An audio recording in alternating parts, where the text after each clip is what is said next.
నాలుగో ఇల్లు కిరణ్ ఉన్నాడు కదా, వీళ్ళ బాబాయ్ వీళ్ళ నాయన సుధాకర్ గౌడు గోపాల్ అని వీళ్ళ ఇల్లు, వీళ్ళ కాందాని ఇల్లు.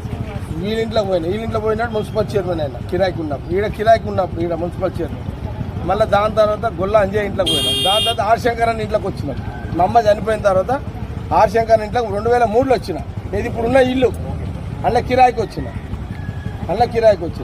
ఆ కిరాయికి ఉన్నప్పుడే 2004 ఎమ్మెల్యే అయినా, 2009లో అయినా, 2014లో ఓడిపోయినా, 2018లో ఎమ్మెల్యే అయినా, 2023లో ఓడిపోయినా అదే ఇంట్లో. మొన్న కూచి పెళ్లికి నెల రోజుల ముందు ఆ ఇల్లు 50 లక్షలు ఇచ్చి రిజిస్ట్రేషన్ చేసుకున్నాను. ఏది ఇప్పుడు ఉంటున్న ఇల్లు 22 సంవత్సరాలు నేను ఆ ఇంటికి కిరాయి కట్టినా.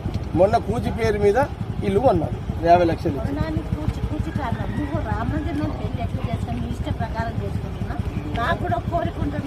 ఆ ఇల్లు కొన్నాడు, ఆ ఇల్లు కొన్నాం. ఇది లైన్ కిరాయిట్లో వేయాలన్నది సొంత ఇల్లు కొన్నాం. ఇది మా లైన్.